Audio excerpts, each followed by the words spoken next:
We're all here, Steve. You ready to go? Okay, Think we're on. shall we begin? Yes. Okay, I'll read the opening statement. This is a regular meeting of the Princeton Zoning Board of Adjustment being held electronically via Zoom on January 28, 2026 at 7:30 p.m. Pursuant to Section 13 of the Open Public Meetings Act, adequate notice of the time and place of this meeting has been given by prominently posting the sunshine notice of the Princeton Zoning Board of Adjustment. Such notice has been placed on the official bulletin board at the municipal complex, and by transmitting a copy of the notice to the Princeton Packet, Town Topics, the Time, Trentonian, and by filing a copy with the clerk of Princeton on January 23rd, 2026, and has been posted to the municipal website, www.princetonnj.gov/meetings. Pursuant to Executive Order 107, due to the state of emergency in New Jersey regarding COVID-19 coronavirus, notice that during the declared state of emergency, all regular and special meetings of the Princeton Zoning Board of Adjustment will be held electronically via Zoom, was transmitted to the Princeton Packet, Town Topics, and the Times, and was filed with the clerk of Princeton on the 24th day of April 2020.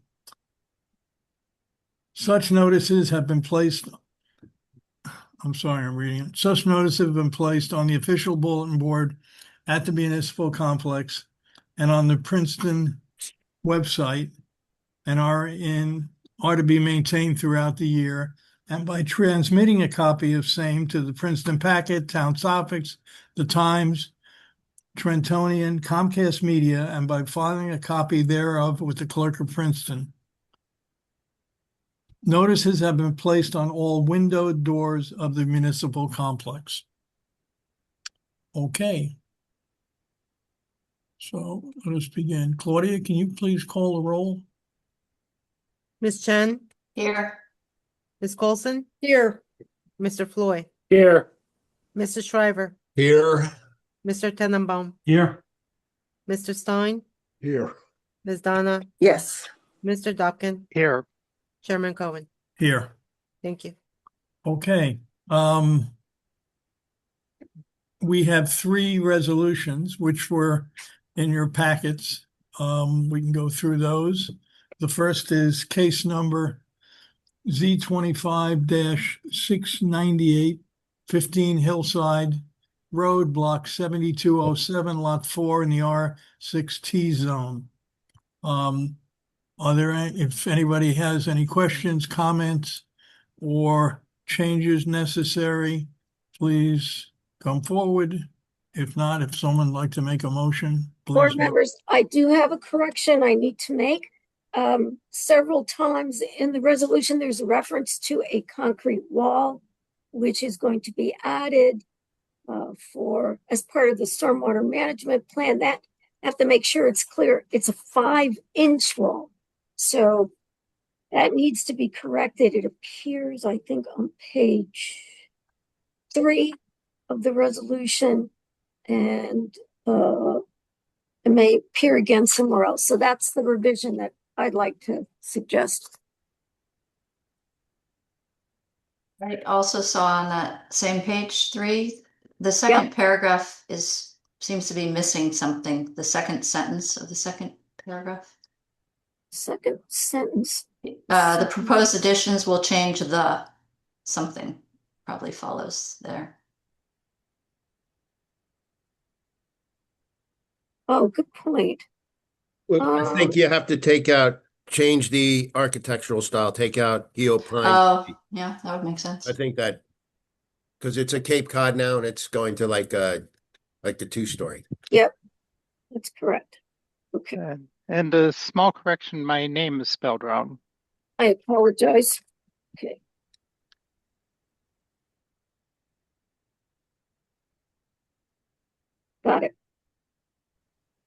Okay. So, board members, any additional comments, or would someone like to make a motion? So moved. Thank you. Second, Floyd. Thank you. Okay. Claudia, can you please call the roll? Ms. Chen, Yes, Ms. Coulson, Yes. Mr. Floyd, Yes. Mr. Shriver, Yes. Ms. Donna, Yes. Mr. Dobkin. Yes. Thank you. Okay, our next resolution is case number Z 25-693, 6 Evelyn Place, block 34.01, lot 7 in the R3B zone. Again, the resolution was in your packet. Questions, comments, or motions, please.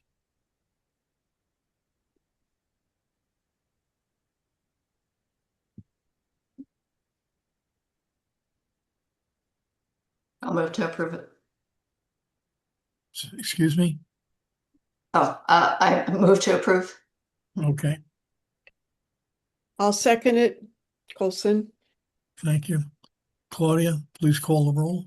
Ms. Chen, Yes, Ms. Coulson, Yes. Mr. Floyd, Yes. Mr. Shriver, Yes. Ms. Donna, Yes. Mr. Dobkins. Yes. Thank you. I wasn't here for that one, I guess. Right. Okay. Okay, our third resolution is case number Z 25-709, 416 North Harrison, block 7202, lot 7 in the R6T zone. Again, the resolution is in your packets. Questions, comments, or motions?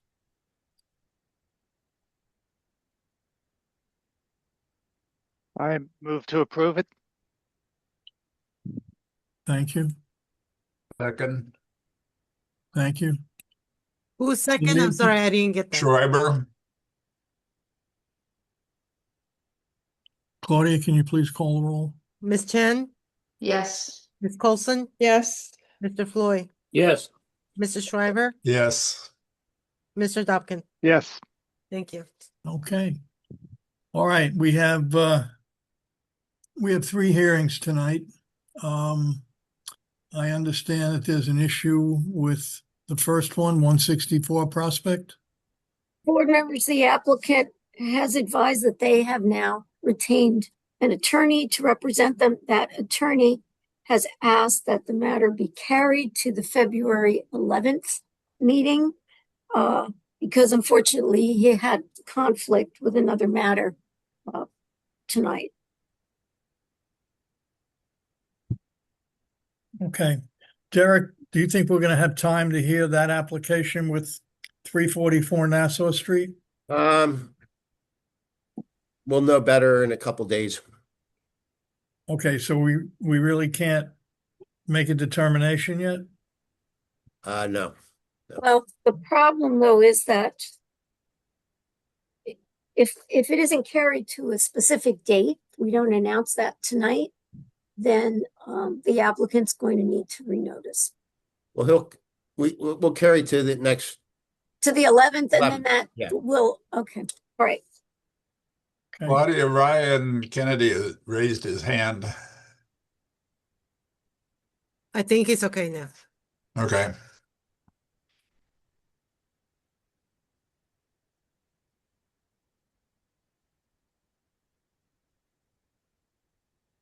I'm sorry, Karen, I talked over you. So what? Oh, that's okay. So I think that it appears everyone's in agreement that 164 Prospect will be carried to February 11th. And if it's necessary to carry it again, then that would be announced at the beginning of the February 11th meeting. And we would be in touch with the applicant and their attorney in advance of that, if it turns out that it needs to be carried again. Okay, thank you. All right, good. Okay, our second hearing of the evening is case number Z 25-715, 45 Markham Road, block 53.03, lot 43 in the R3B zone. Karen, are all the notices in order? They are, and the board has jurisdiction tonight. And I'm just going to swear Derek in for the evening. Derek, do you swear or affirm your testimony this evening will be truthful? Yes, ma'am, I do.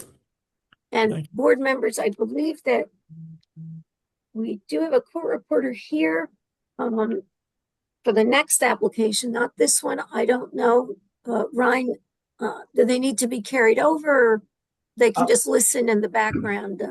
For the second application, I'll ask perhaps that she be brought over, but for this one, Okay. wouldn't be necessary. Okay, Thank you. great.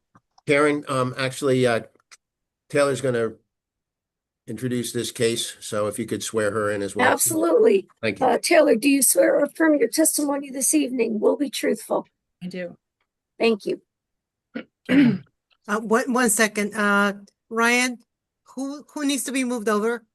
I see you moved over our architect, Jeff Fleischer. Also, he declined to be a panelist, so we cannot see him. Oh, what? perhaps maybe you could move him out and he may have accepted. Okay. And Mr. Beck as well, the applicant, is, I see in the attendees. If you can move him over as well. Okay, thank you. Okay. Ms. Gribben, can you summarize the memo? Absolutely, I can. Thank you. Again, this memo is for 45 Markham Road, block 5303, lot 43 in the R3B zone. Mr. Beck is the owner and applicant.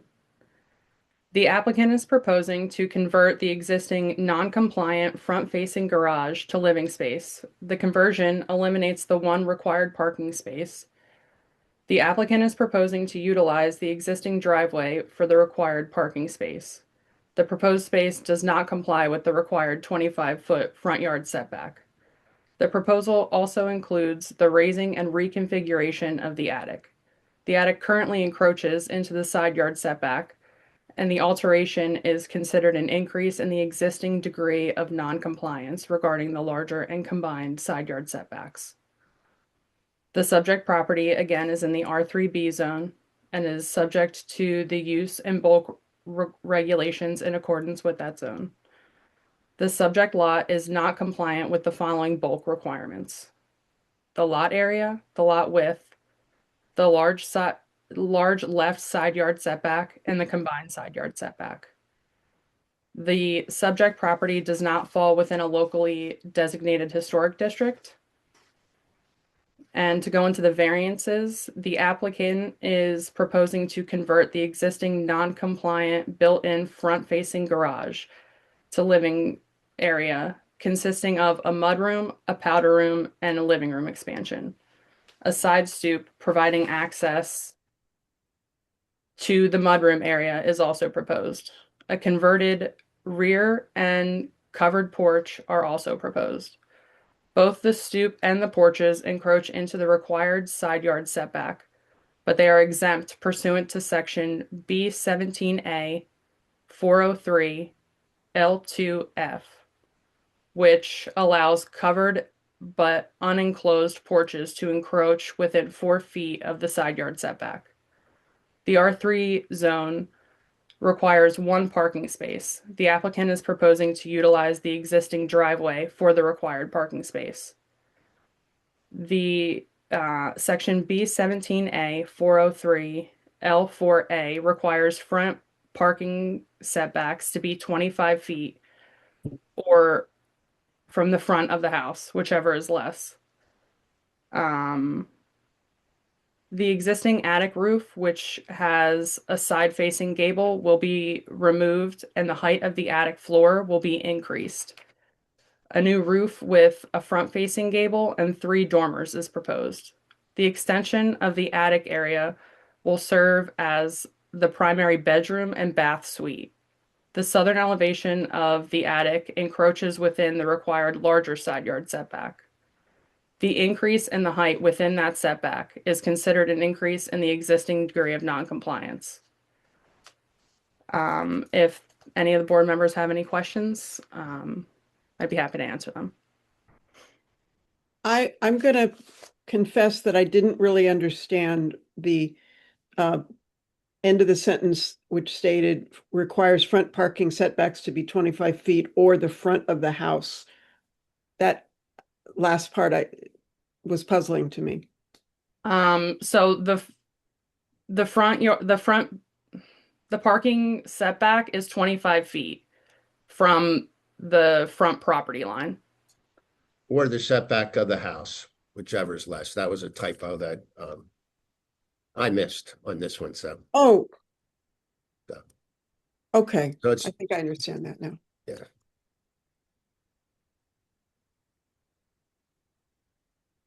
Okay. Any other questions? Thank you very much. I guess, Mr. Kennedy, please begin. Thank you, Mr. Chairman. Members of the board, Ryan Kennedy from Stevens and Lee here for the applicants, the Beck family. Claudia, I'll just note the applicant, when he logged in, was getting an error with his camera. He's going to return back in a moment from a phone so we can make sure he has a working camera and we can have him testify. If it takes that more than another minute, perhaps I'll have our expert qualified first. But just to make sure things keep moving for everyone here this evening. Sure. With that, though, I want to thank Taylor and Derek for their summary and working with the applicant here. What you will hear tonight is an undersized and a lot with a significant width issue. Where 60 feet is required, there is only 42 feet.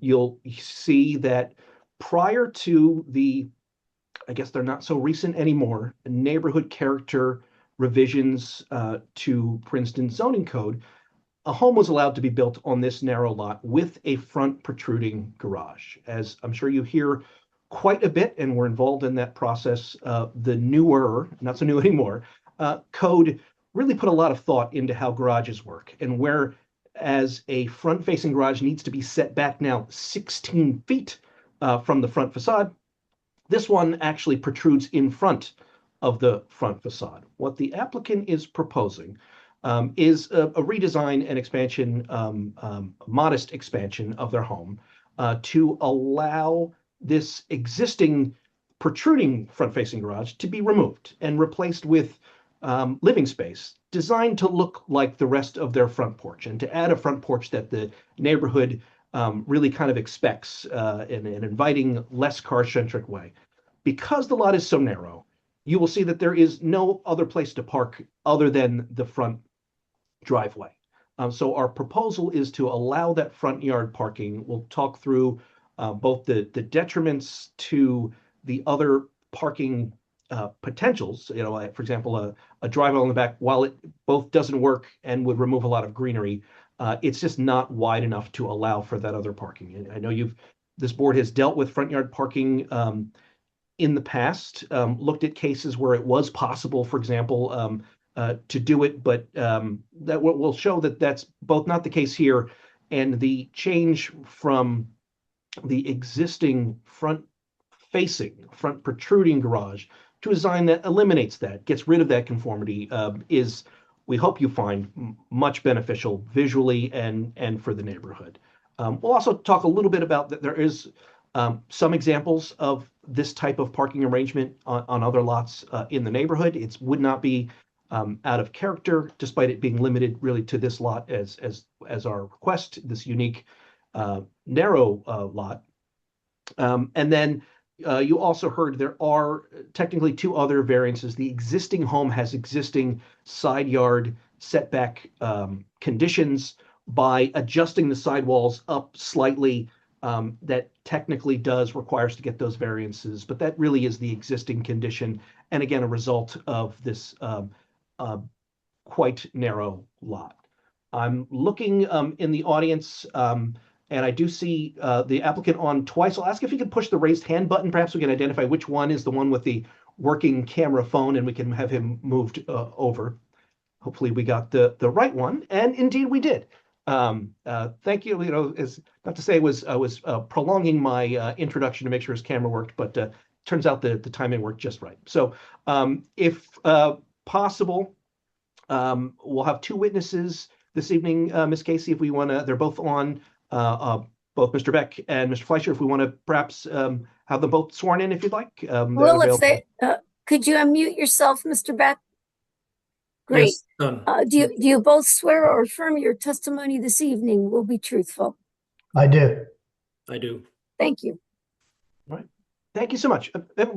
Apologies for the bit of technical mishaps, but so glad you were able to get on and join us tonight. If you could just briefly introduce yourself to the board. I know this is only recently the home that you've owned, but you've got a lot of experience here prior to purchasing. So just connect yourself to this board in terms of your time here in Princeton and this home. Yeah, thanks a lot, Ryan, and thanks a lot to all of you for your time. I apologize for the hiccup on the video, but it worked out in the end. I appreciate your patience. So my name is Mikkel Beck. I'm a Danish citizen, but have lived outside of Denmark for the last 12 years. I work for a pharmaceutical company here in the area that is a Danish pharmaceutical company, and have lived around the world for the last 12 years. I've been living in Princeton before, from 2022 to 24. Then I moved away and came back. And actually, when I lived here last, I lived in the very exact house we are talking about as a tenant with my daughter, who then was 6 years old, who's now 9. So she started in school here in Princeton at Riverside. And you could say we both gained a quite strong affection to the area, but due to my work, we had to leave in 24 for a project I had to do abroad, but decided to come back this year because of my daughter and her strong desire to return to the area, and mine as well. And then happened to be that the house we used to live in was on the market, and after some considerations and also conversations with good advisors, decided to buy it with the prospects that we are now also presenting to you today, to propose a few changes to the house that better fits the needs of us, but that we also think largely fits with the look and the feel of the neighborhood that we are being part of, and the community that we know well. Among the many great people on the road and the school and the whole Riverside neighborhood that we are now rejoined. So I hope that answers your question, Ryan, and nice to meet you all again. Absolutely. Thank you so much. And Mr. Chairman, if it's all right, we have one exhibit that we had provided. If it's all right for me to share my screen, we can have that marked as our one exhibit this evening. It is 17 slides, I believe. Sure. Yeah, thank you so much. I will, famous last words. Excuse me, Mr. Kennedy, do you want to qualify the architect? I mean, it's routine, but do you want to do that? Absolutely, we can do that now. We'll start with Mr. Beck with a little bit of testimony, but Mr. Fleischer, if you could, I know you're often before this board, but I won't stop you. They may going through your qualifications, and I'll have you qualify this evening. But it's Jeff Fleischer, architect. I've been a practicing architect in New Jersey since 1997. I have a bachelor's in architecture from NJIT. I'm licensed in New Jersey, Pennsylvania, and Delaware. And I've appeared in front of this board many times. We will accept you as an expert. Thank you very much. Thank you, Mr. Chairman. So Jeff, don't go too far, but we'll start with Mr. Beck. I'll go back and add our exhibits back up to the screen. So as we normally do, try to orient the board a little bit as to where we are in Princeton. Mikkel, is that white arrow pointing to your property as we kind of zoom in? It is, yes. Then moving to slide 3, this is a aerial that we get from a service we have called Connect Explorer. That blue box is your property is as well on Markham? That's correct. Yeah. All right. Next, going to slide 4. The left is a photo of your home, from the front, and to the right, that's another aerial close in, kind of showing the property. Do I have that right? Correct, yes. Now, and so looking at the home from the front, we in the introduction, you may not have heard it as you were logging back in, but we talked about that front protruding garage. That's the item there on the right where often people park near, I suppose. Yes, correct, yeah. And to the left, but they'll have some other photos here, but there's I think you could see there's a large tree that kind of is in front of that gate that's to the bit of the left part of your property that might kind of head back to the back. Yes, correct.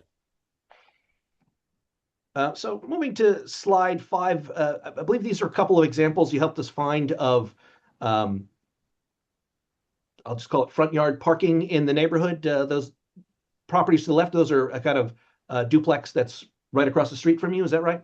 That's correct, yes. No, and on the right side, that's the property next door. That's the next door neighbor, yeah. Okay. Kind of finishing out, I have a couple more here on slide 6, but these are other properties, around the corner, I suppose. Other examples of front yard parking in the neighborhood. Yes, correct. Next on slide 7, I believe you're in some of these photos, but maybe just talk a little bit about what we're looking at here, particularly the features of the property that you remember and came back to. And I'm specific, the greenery and that tree in particular. I guess in some of those photos you could really see the size of that tree that's on the left side of your house.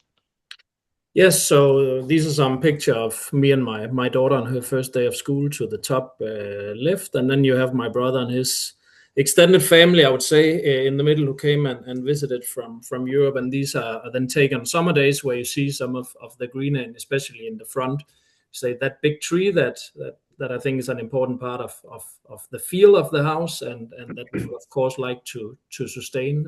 And as you also see to the backyard, a relatively small backyard, right? But and also just with one big tree in this picture that has actually been unfortunately removed since and before I moved in for reasons that I'm not aware of. So unfortunately not so many trees, but we have this in the front that we're very happy about.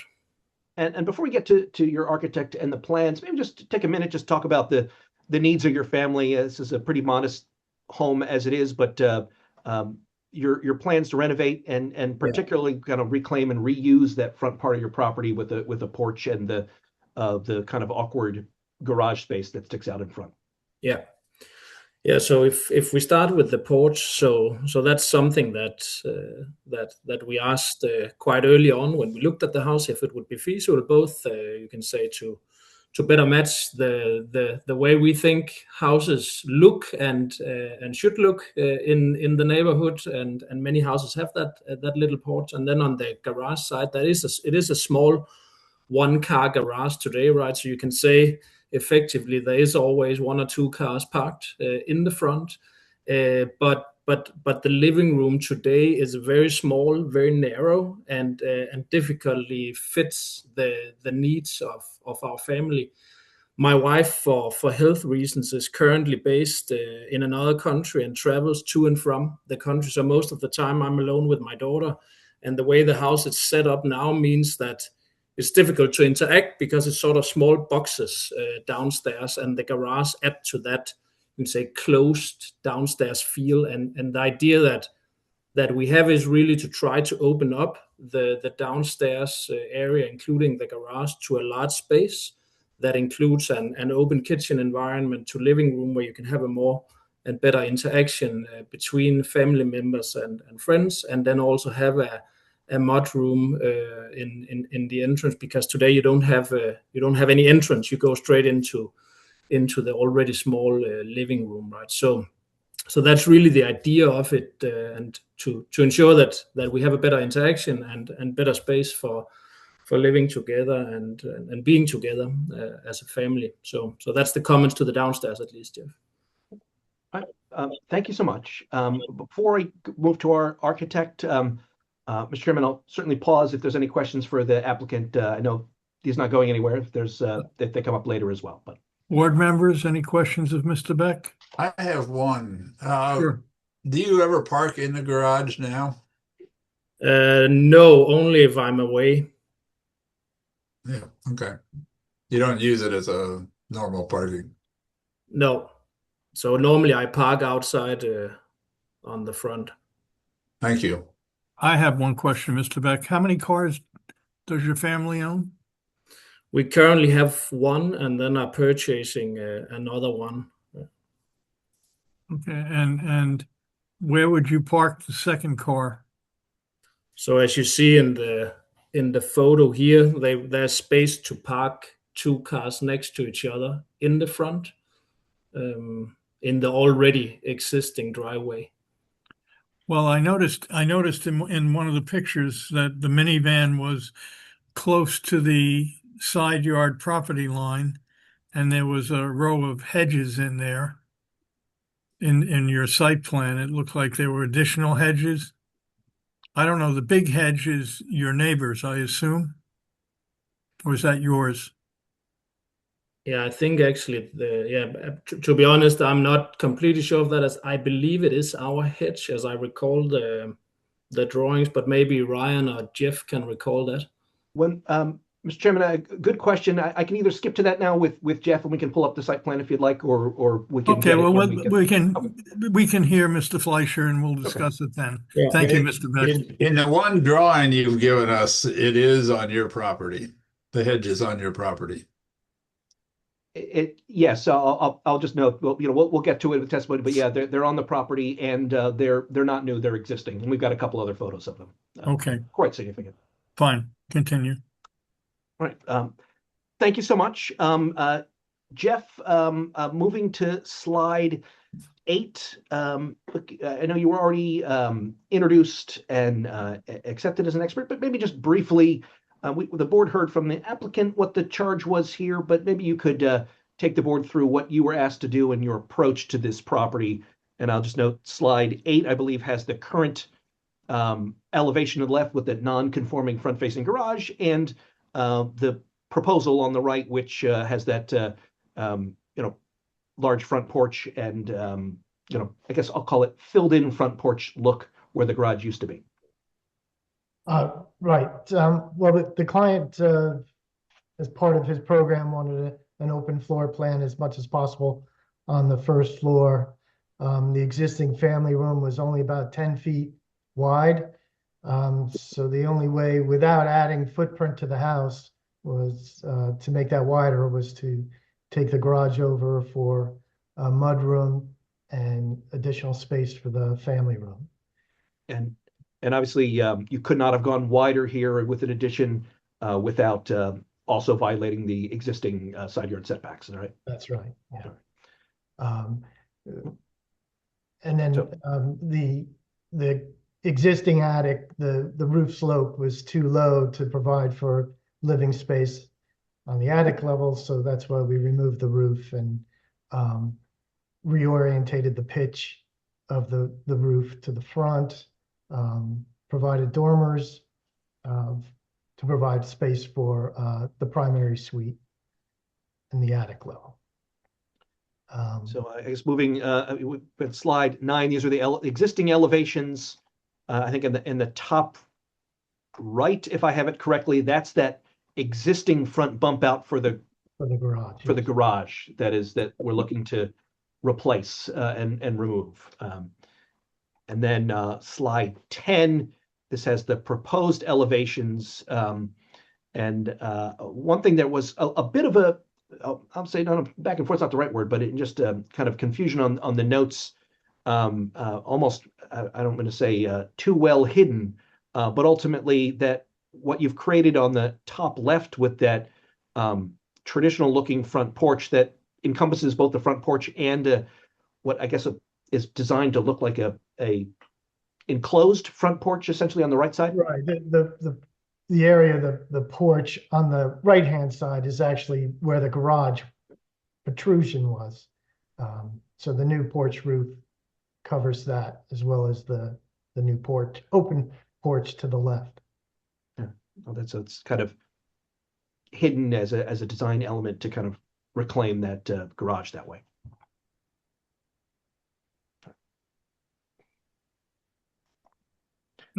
Here on slide 11, this is the existing floor plans and the proposed. Just talk through a little bit about what I guess Yeah, so the you can see first the, floor challenges with that garage there. yeah, the first floor with the garage on the right-hand side.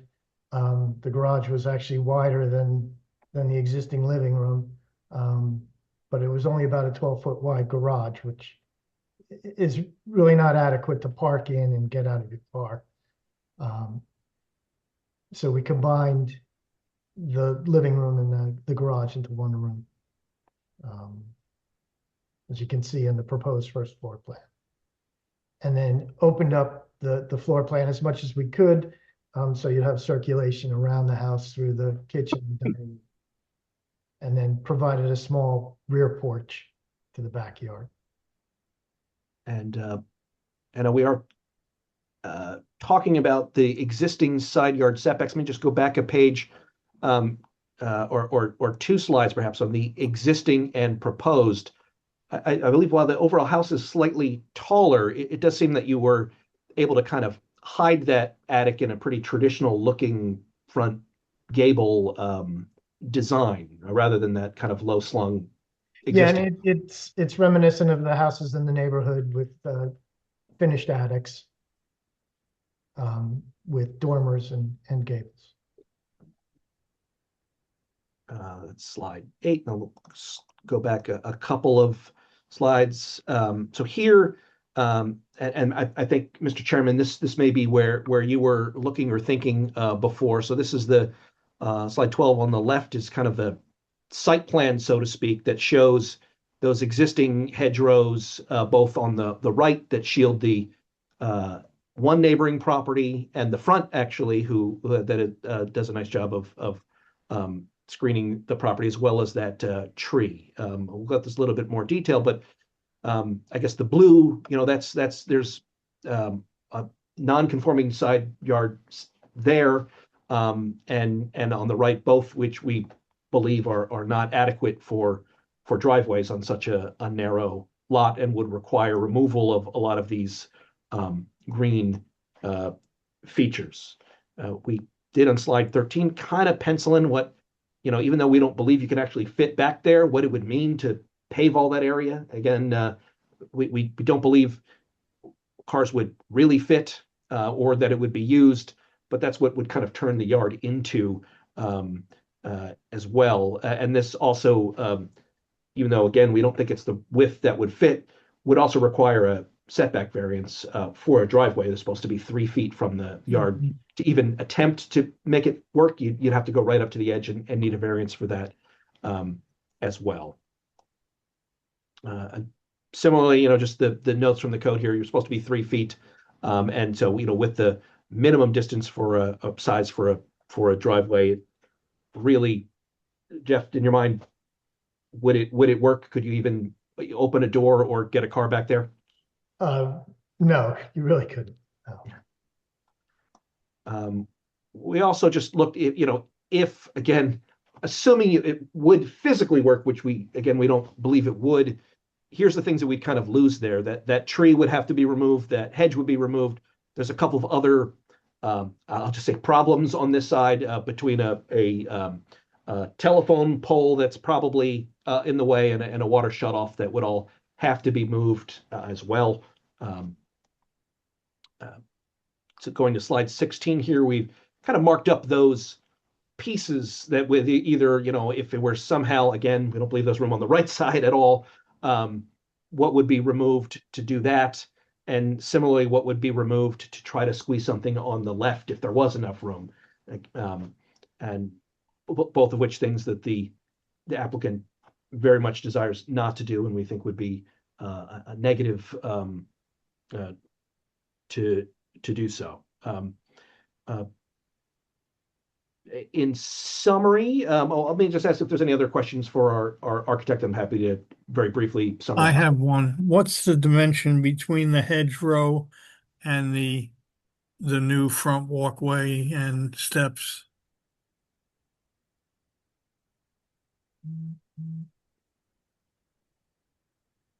the dimension between the existing hedgerow along the street or the one on No, on the side yard. Between the Ah. hedgerow on the right-hand side and the walkway to the left of the existing driveway.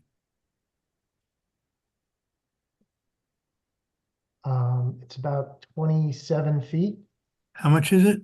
27 feet, I believe, That's 27 feet. from the sidewalk from the front door to the edge of the hedgerow. No, from the running right to left. But From right to left, from the walkway, from to the the hedge. edge of the walkway, yes, to the edge yes, of the width, right. the hedgerow.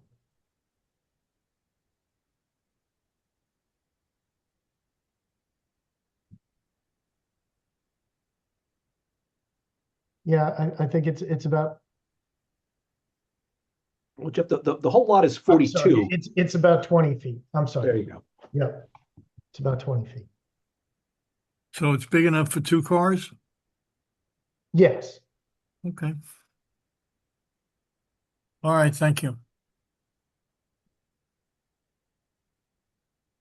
The with that, I want to appreciate the board's time this evening. We hope you agree this is a from a C1 perspective, this is an unusually narrow lot where there is significant benefit in removing the variance condition from the front protruding garage.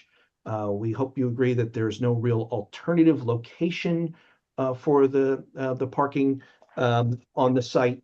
It just really, unfortunately, not just wouldn't be a better use, it just wouldn't physically fit. And I'll just note that the couple of benefits that this supports from the municipal land use law sections A, C, G, H in particular, which is the transportation to promote the flow of traffic and discouraging blight or congestion. And again, looking back to the extensive work that was done in Princeton on front-facing garages. So it's a balance here between removing that and the front yard parking setback. We believe this is not just better or not just not a detriment, but a better solution, again, on a lot that is quite narrow, where 60 feet is required, only 42 is available. So we hope that you agree that removing this non-conforming condition and replacing it with the front yard parking will be a positive. With that, Okay, I have one more question of the architect. Sorry. Sure. Did you consider putting the addition, when I say addition, I mean, rather than going out the back, leaving the did. garage and expanding out to the back? We did, but because the backyard or the rear yard is very small, we didn't want to sacrifice that space. Well, okay, because it's a very awkward situation taking a garage out. And I mean, yes, Mr. Kennedy, I understand it is a non-conforming garage, but it's an existing garage nonetheless. And now you're going to park in the front of the house. And again, the dormers create a variance situation as well. So I just want to know if you considered going out the back, which may make could be a reasonable idea. All right, your decision. Okay, board members, any other question of the Michael? Yeah, first a comment. I had, a few of the same questions you have asked, so they were some of my concerns too. Mr. Kennedy, on the land use citations, because I don't have them in front of me, when you say A, C, and, give letters, I don't really know what that is. Certainly. I just want to make sure that there's a bit of a record for the, the positive and negatives and the purposes of zoning, but to A is the appropriate use of lands in a manner to promote health, public safety, and welfare. C is to provide adequate light, air, and open space. G is appropriate locations according to the respective environmental requirements in order to meet the needs of New Jersey citizens. H is the one I actually did list out. And then I, which is to promote a desirable visual environment through creative development techniques and good civic design. That one really comes from the elimination of the front protruding visual garage, etc. That would be promoted by that one. Okay. Thank you. I think that's clearer for the record. And if I didn't know what some of those were, I'm sure at least one other board member didn't know what you were citing. Thank you. I have a question. Can I share my screen? Well, wait, hold on one second, Stephen. Michael, are you finished? Yes. Okay, thank you. Yes, Stephen, you can. Let me just see if I can do this a minute.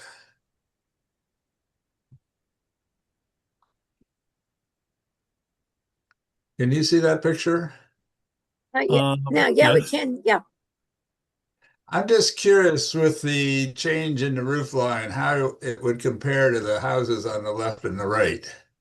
I mean, I happen to like the design. I think it looks like the same house on the right. But I'm just wondering, are you going to be taller than these? I don't know the exact height of the existing houses, but we'll obviously be under the height limitation. Okay. I don't think if we are taller, it wouldn't be by very much. I mean, your proposed design looks a little bit like this house on the right-hand side, which is nice. Okay, thank you. Okay. Okay. Board member, George, did you have a question? No. Okay, sorry. Board members, any other questions of Mr. Kennedy or the architect or the owner? Yeah, I have one more question, just of interest, especially with putting a suite on the third floor, which, you know, I don't have a problem with that. I guess I was wondering, it seems like a lot of rooms for not too many people, unless you're planning to have a lot of visitors staying times over. You know, why adding a suite on top of 3 other bedrooms? Yeah. For a small family? Yeah, fair question. I mean, as I mentioned before, my wife, due to her health condition, lives currently in another country, travels back and forth. She has a need, no matter how that develops, to have more private space for herself. So we're building, you can say, an additional room that's large enough to have some privacy, because the 3 bedrooms there are today, whereas the biggest one of them is my daughter, who is approaching teenager age, are very, very small. So not, you can say, not rooms where you can have privacy and your things and clothes. So that's the primary reason that this is what fits our family needs, and given that the current bedrooms on the existing first floor, with the exception of the one my daughter have, are very, very small. Yeah, and I asked that question in the end, as it may relate to parking and how many cars this site you may be proposing or anticipating on a regular basis, or, you know, basically it's going to be more than 2 on a regular basis. You know, that's where I was asking questions. Yeah. No, it's not going to be more than 2 on a regular. I mean, we are 2 adults in the house, at least for the next foreseeable period, given that my daughter is 9. So that's the standard, right? And we do expect and hope that my wife will join us in the summer, and when hopefully the new house is ready. That is what we are planning towards, and that's also part of this proposal. Yeah, thanks. Okay. Any other questions of board members? All right, Mr. Kennedy, I want to open this up to the public, but I want to let you say something before we do that. much appreciated the opportunity as always. I think I summarized this up before. I won't bore you with hearing it again. Just thank you for your time this evening. You're welcome. Okay, we're going to open this up to the public. If there is anyone in the audience who would like to speak on behalf of this application, please indicate by pushing the raise your hand button at the bottom of the screen. Claudia, have you gotten any one that's indicated they want to speak? Yes, 1 second, please.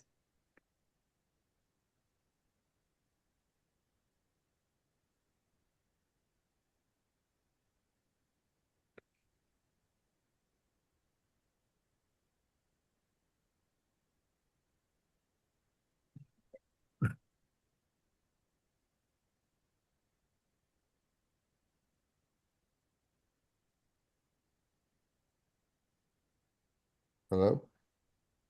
Mr. Turlo, can you start your video? Because we can't see you. Oh, I'm sorry. Yep, I can do that. Does that Alrighty. work? And we need to swear you in. And if you could also give us your address, if you're comfortable doing that, do you swear or affirm your testimony this evening will be truthful? I do.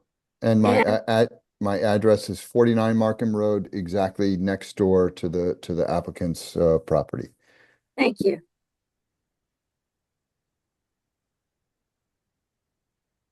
Okay,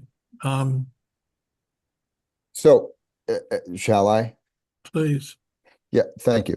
I just want to say that as the direct neighbor to the property, I'm strongly in favor of all the improvements that they're proposing. And I just want to share that the property has long been a rental property, and most of the tenants have always parked in the driveway. No one uses the garage. The property is just too small. The first floor is just too small and awkward. Everybody ended up storing stuff in the garage and parking 2 and even sometimes 3 cars in the front yard, and it never mattered to the neighborhood. So just sharing that as a point of a comment on how that's not really an issue for me as a neighbor. So again, I think it's really nice. It's a really nice plan. It's nice to see that the house will be improved and updated, and I don't think that the lack of the garage is an issue at all. Okay, thank you very much. Yeah, you're welcome. Okay, Claudia, anyone else wishing to speak? There are no more hands. Okay, give it a second here. All right, we're going to close the public portion of the hearing. Again, Mr. Kennedy, before we go into executive session. Again, I'll thank the board tonight and your professionals for helping this homeowner with this project getting to this point. Again, I hope you'll agree that this is a design that greatly improves on a problematic condition. You heard that there's really no other place to put cars, that this is how it's essentially people have always used it. Yes, someone did try to squeeze a garage here when this house was built on this exceptionally narrow lot. But the reality is, and you even heard from a neighbor, that it was really not big enough even to use. The reality is that people would park up front to remove that, which is a non-conforming condition, and replace it with usable space for people that you don't see as being car-centric, like the current design is front and center what a good portion of the neighborhood character zoning exercise went to address in Princeton. And by this application, we're righting that wrong with yes, a variance in its place, but one that we believe advances several purposes of the MLUL and creates a better product for the neighborhood. So with that, I'll just again thank you. Okay, I do have one comment, Mr. Kennedy. I think you keep referring to it as an existing non-conforming front-facing garage. but you're removing it and putting another non-conforming use in its place. So That is correct. It's not, I'm not saying I object to it, but you're trading one for the other. Okay. We'll go into executive session now. Board members, any questions, comments, discussions, motions?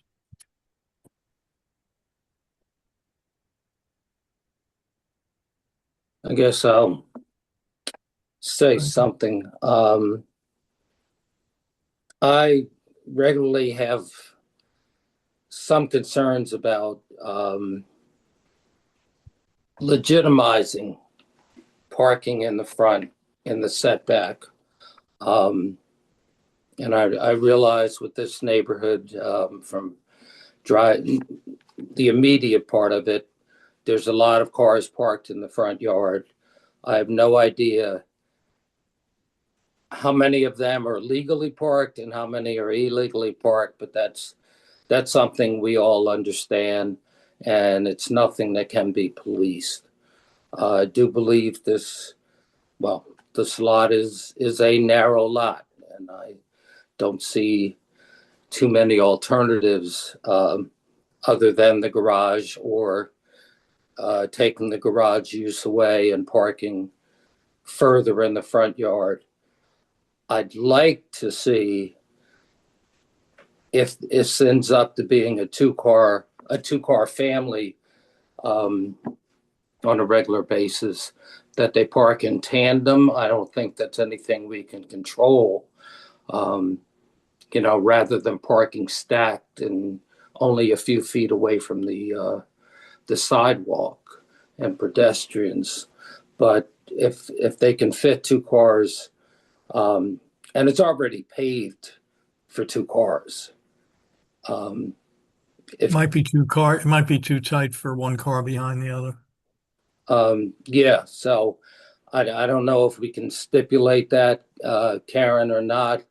I realize the zoning code only requires provision of one spot, but approving a variance, something I was considering and encouraging. That's all I'll say for now. I think it would be difficult to enforce that. I'm not sure how. Yeah. Yes, I probably should have said that too. Just like we can't enforce any of the front yard set parking, and we don't even try to, so. Yeah. Any other comments, board members?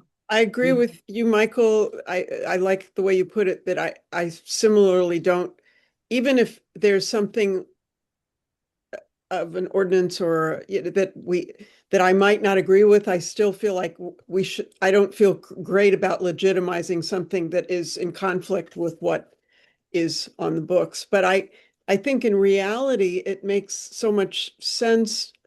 I mean, the reality is that people are that it's already happening, that's where the car is already being parked, and others are. And I also it just seems like a better use of space to have living space rather than a garage on the first floor, in a sense. I like the design, and I think I don't think that there are really any other options, and it just seems like in some ways it is an improvement, because the cars will be a little closer to the house rather than to the street. That seems like something of an improvement, but I also just think the design makes a lot of sense. Yeah, so I would be in favor. I'm in favor of approving this one. Okay. Donna, excuse me. Yeah. Yeah. So I do think it's a big improvement to the house. I think it is unfortunate to have two cars in front of the garage, but that kind of offsets the improvement to the house when you see the two cars in front of the garage. But it seems like we're improving the house, and allowing an existing parking condition to continue that is already, has been used that way for some time. I definitely don't see how cars could possibly be in tandem in that, on that driveway. They'd be sticking way into the apron, and crossing the front walk, the sidewalk, not the front walk. But You mean stacked rather than next to each other? Is that what you're? in tandem, so one behind the other. Yeah, I think that's what Michael was No, suggesting. I'm saying tandem is one beside one another. I think Oh, of okay. tandem the other way. I also thought, Michael, you meant one behind the other. but- Yeah, that's how. I would have said stacked. If I Oh, Okay, no problem. Okay, well, anyway, the only way they can be there is side by side, from what I'm seeing. Yeah. So, two cars are unfortunate, but I'm not sure, that there's much to do about that. And I support the changes to the house. Good. Thank you. Any other comments, or if someone would like to make a motion?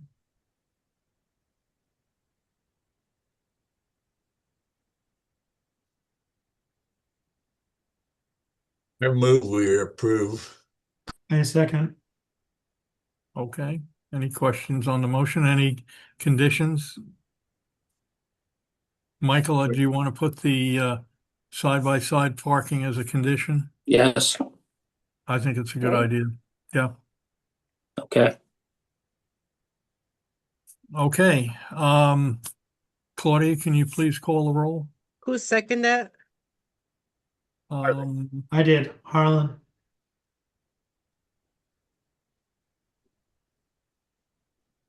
Ms. Chen, Yes. Ms. Colson, Yes. Mr. Floyd, Yes. Mr. Shriver, Yes. Mr. Tenenbaum, Yes. Mr. Stein, Yes. Chairman Cohen. Yes. Thank you. Hey, Welcome to the community. back. Thank you. Thank you Okay, so much. Thank you very much. Appreciate it. all right. We have one more application this evening. Is it too early to take a 5-minute break? It's never too early. So, it's 8:33, 8:38 we'll reconvene.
Ryan, who do you need moved over?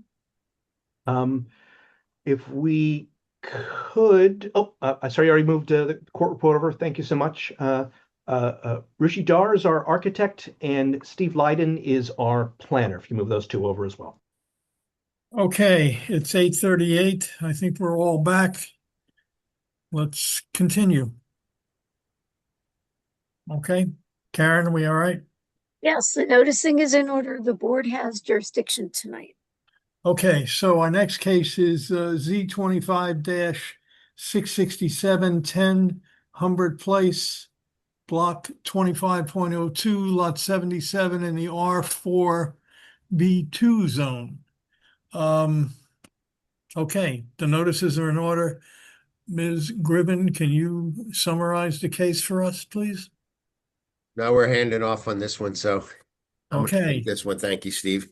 you're welcome. Good evening. Property is located at 10 Humbert Place. The owner, SAI Associates LLC, is the applicant and owner. They're seeking a C1 variance for the construction of a new home atop an existing foundation, an exception to side yard setbacks and height to setback ratios. The applicant is proposing to construct a plus or minus 750 square foot two-story addition to an existing single-family dwelling, an exception to the required side yard setbacks and height to setback ratios. Property is not located within a historic district. It is in the R4B zone. It's subject to the use and bulk regulations of sections B17A, 254, 258, and 403 of the former Princeton Township Land Use Ordinance. Subject property is located on Humbert Place, which is a private road. The lot does not front on a public street, and accordingly, it does not have a front yard, lot width, or lot depth. The code defines a street as a public street, place, square, lane, or way with a minimum right-of-way of 25 feet set aside or used as a right-of-way for common street purposes. The front yard is defined as the portion of a lot extending open and unobstructed from ground level to the sky along a street line and from the street line for a depth set forth in the applicable district yard regulations. In accordance with the definitions, all the yards of the existing lot are considered side yards. And the lot is non-complying with regard to the required 6,000 square foot lot area. The existing is 2758.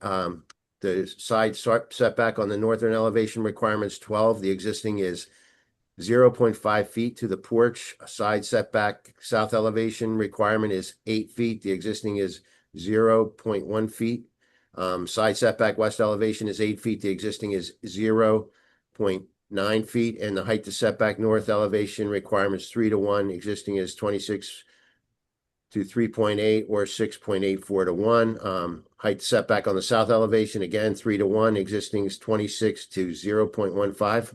Or 173 to 173.33 to 1. The setback on the western elevation requirement is 3 to 1. The setback is 14.41 to 1. And then there's finally a distance between buildings, section B17A 382, which requires 10 feet. Existing is 9.4. The applicant is proposing to demolish the existing 908 square foot two-story house down to the foundation. A new 1,647 square foot two-story dwelling will be constructed on the existing basement and a new crawl space. The existing front gable roof will be replaced with a shed roof, which slopes down from the west to the eastern elevation. The first floor features a kitchen, full bath, office, and living room. Second floor consists of 3 bedrooms and 2 full baths. Required parking spaces in the same location. It's a space on the lot. There's an existing driveway. Humbert is a private road, and it's the interpretation of the zoning officer that the variance is required pursuant to B17A 217. Restrictions on issuance, construction, or alteration of buildings on lots without access to streets. No zoning permit shall be issued for construction or alteration or any building upon a lot without access to a street except in the E2 district when the entire subject building is located more than 150 feet from the public street.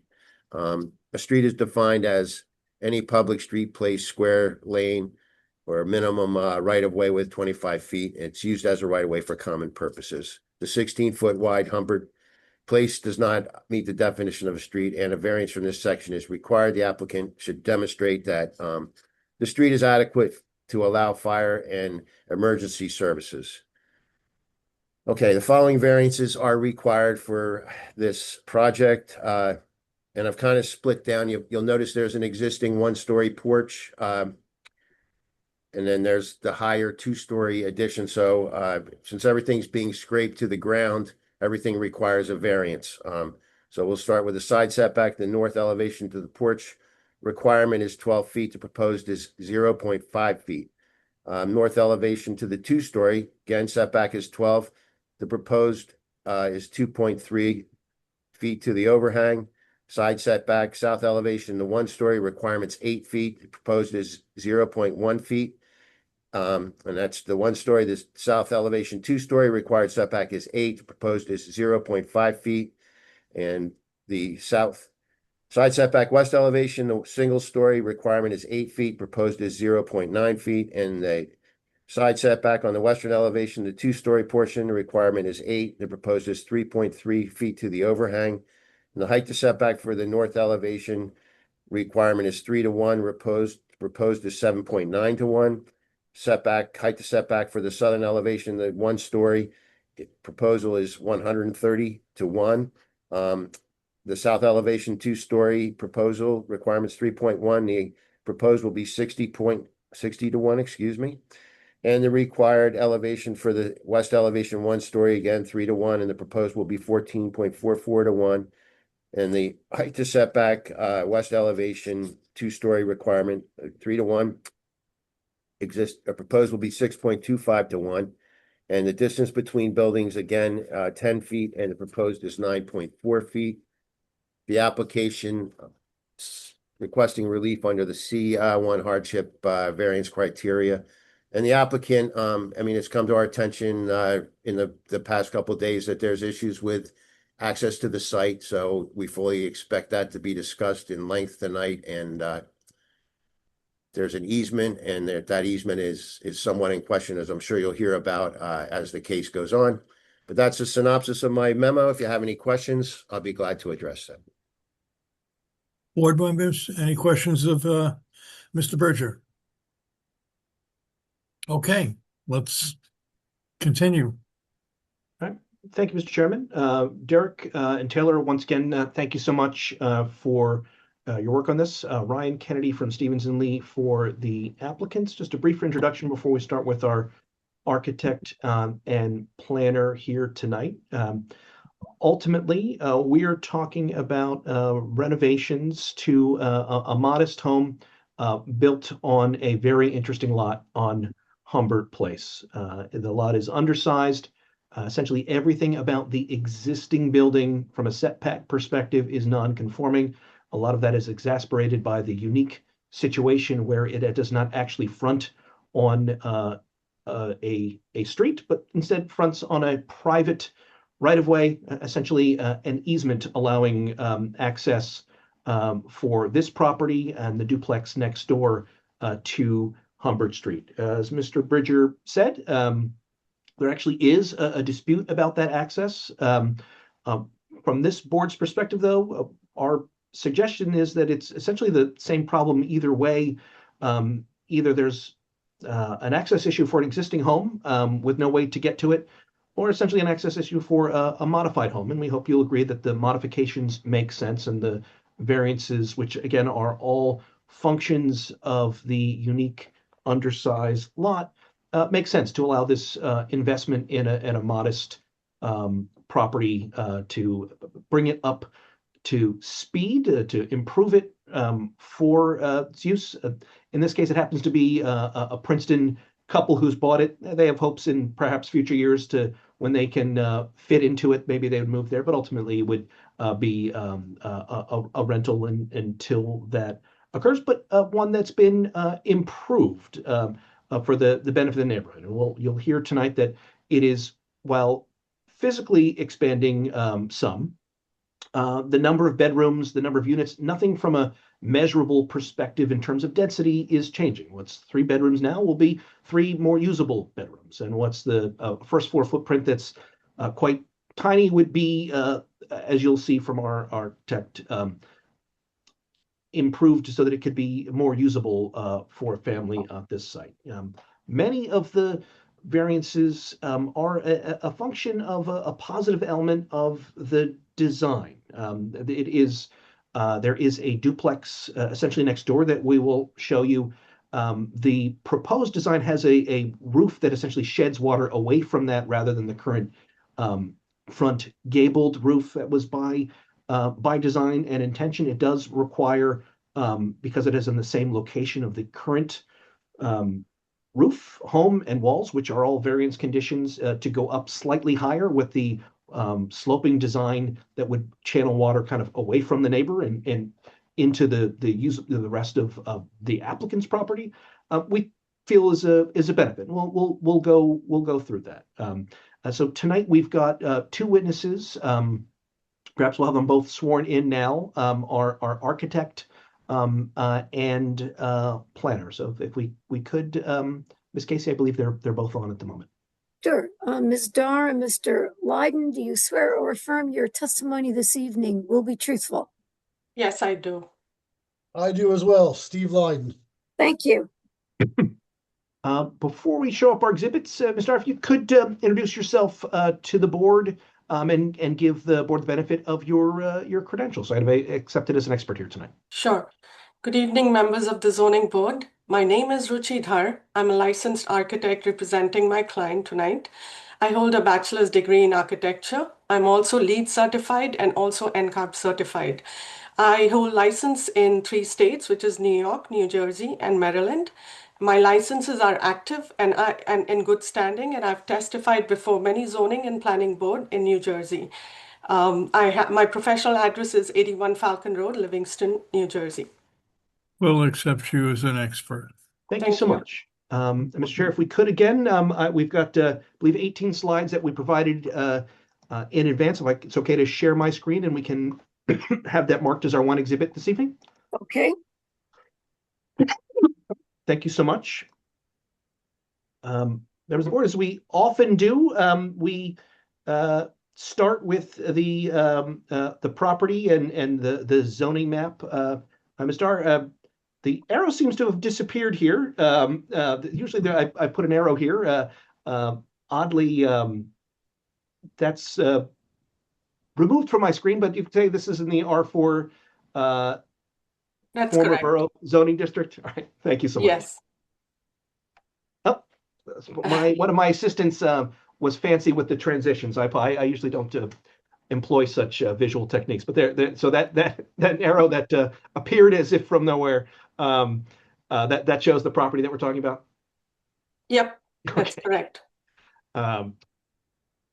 Next moving slide 3. This is an aerial photo, and I'm going to skip again. I believe my assistant got a little fancy on us, but that blue arrow points to 10 Humbert Lane. Is that the property we're talking about?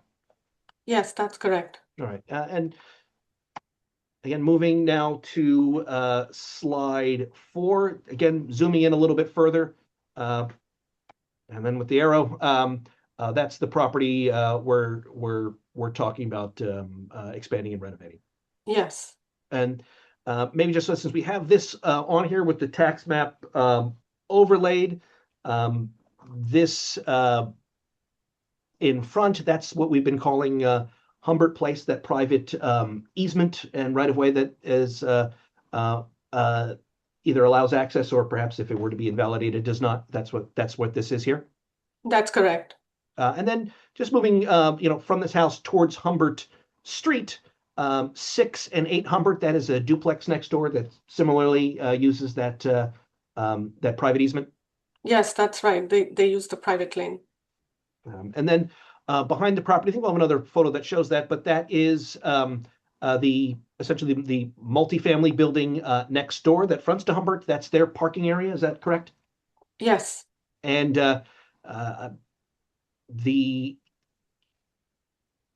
understanding is that their access is to Jefferson, to the right off screen by this alley that goes behind our property. Is that right? Yes. All right. From a different view, slide 5 here, this kind of shows that again, the home in question here at 10 Humbert Place. I think this arrow, the orange arrow, is meant to show from their current parking area through the private right-of-way to Humbert Street itself, and then shaded in the parking area for the multifamily building next, I'll say next door, but further down on Humbert that goes to Jefferson, actually. Is that right? Right. And does this property have any access or touch that alley that goes to Jefferson? No. No, okay. So moving into the home itself, maybe talk a little bit about what we're looking at here, the existing home. Okay. So very briefly, this is an existing home, 2 stories, has a basement. The existing first floor is 478 square feet. The second floor that's existing is 415 square feet. What we are doing is basically keeping the basement of the existing house and rebuilding above it and doing a proposed addition next to it where you see the porch roof. That's where the addition is going to come up. We are also changing the roof design so that the rainwater does not shed towards the neighbor, but away from the property on the west side of on the east side of the property, and basically doing a nice modest addition to this house. We will have 3 bedrooms and about 3 bathrooms for this property. I'll move next to slide 7. This is I guess on the left, that's a photo kind of looking from the parking area in the yard. I hesitate to say side because this house doesn't have any sides or fronts, as it turns out. But looking at the existing house. And what are we looking at the right here? That's the space between the existing home and the duplex next door? Right. So we are redoing the steps. We'll just redo them and basically keep the basement and rebuild. What we are also trying to achieve is doing a fire-rated construction. It would be 1-hour fire-rated construction for the house because of the proximity to the neighbor and the lot line. So basically trying to minimize the number of windows facing the neighbor and also making the wall construction as 1-hour fire-rated. And I guess we'll talk about the roof design in a bit, but this is that space between the properties that would be, I suppose, benefited or there'd be a positive change, I suppose, by that shed roof, if that's the right term, but the roof that would kind of shed water away from this area? Right, that's correct. All right, so tell us what we're looking at here on slide 8. So that's the front and the rear elevation of how it would be with the proposed addition. It would be basically if this is the left side is the neighbor, the roof is going in the opposite direction. It's a shed roof, keeping the water away to be collected in between the space between the neighbor and this house. And basically the wall construction would be 1-hour rated. Like I said, we are minimizing the number of windows that are facing the neighbor. And most of the windows would be facing the Humbert Place lane side. And the main entrance would be through the steps that you see. That's the front door. The side entrance would be mostly used to take out the garbage from the house. And towards the right is the rear elevation where we don't have any windows because of the location of the house on pretty much very close to the lot line. And the IRC doesn't allow you, if it's too close to the house, you don't give windows or any window or any fenestration. So that's what we have respected. No windows are on that face. So yeah, pretty much most of the windows are, I'll go through the other elevations also. And just as a reminder, the rear, what we'll call the elevation that faces away from Humbert Place, that's the one that faces that multifamily parking area? Yes, that's right. So then this is a side-by-side of the existing and proposed, attempting to show how the addition will kind of fill in the area where the existing porch is. Yes, so pretty much where the existing porch is on that side, we're extending on that side and reconfiguring the interior layout of the house, which has 3 bedrooms on the upper floor now, and most of the first floor is all living, kitchen, and dining spaces. So this is a side facing towards what is called as the yard, the side yard. It has a couple of steps leading to that area. The area where you see the roof hatch from the basement is where the new proposed addition would take place. So these are the new steps in that area. The sliding door, a few windows facing, getting nice light and air into the house, and then the roof sloping towards this yard, basically. This is from the neighbor's side, the elevation. Like I said, minimum windows on that side. Mostly one of the window is a bathroom window, and one is where the staircase ends. That's the door for taking out the garbage from the house. And that's essentially the existing condition minus changing the roof line to Yes. Pull the water away and reducing the windows, Yeah. To Correct. be, I suppose, more neighborly to the house directly next. So close.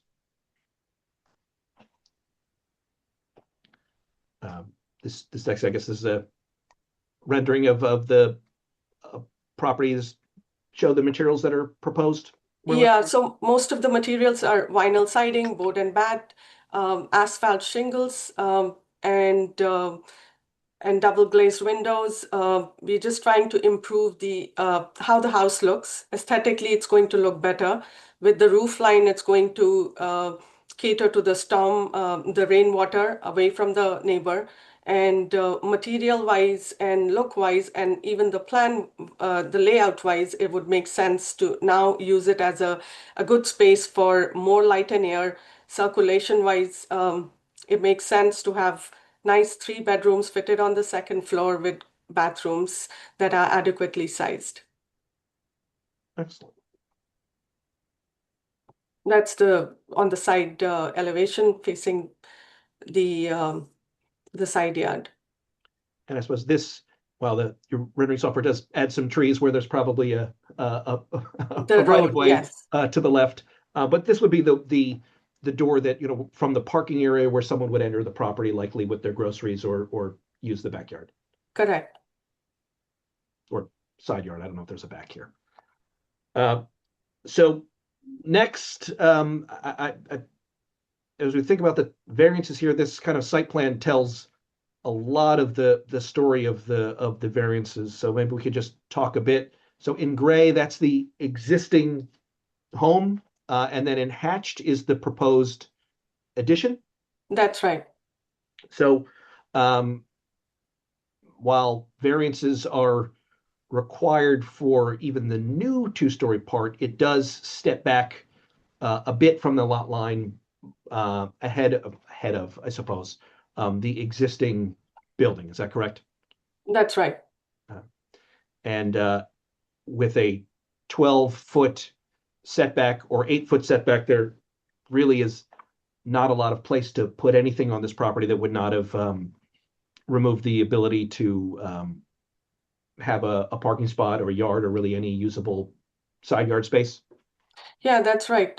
Because the way the house is sitting currently on the lot, it creates those non-conforming conditions. And what we try to keep is make the house more safer, which is basically making it 1 hour fire rated, and then also addressing how the layout would be and would make sense for the owner in terms of the entire house plan. Got it. And so as far as access from Humbert Place, what you've shown here essentially is the existing access plan. There's really no changes to that whatsoever. It's really the existing driveway opening is where it is now. Is that correct? So the existing was all the gravel that was there on site. typically they either park on the lane or on the inside, they have the space. So it was basically a gravel driveway existing. Great, and that will be both reduced in size a bit, but essentially cleaned up to what's proposed here. Correct. With Reconfigured, yeah, to make sense, at least for a 9x18 parking spot to be to fit well into that area. Yes. Essentially, though, that's where someone would park now with the current home, and that's not really changing. Yeah.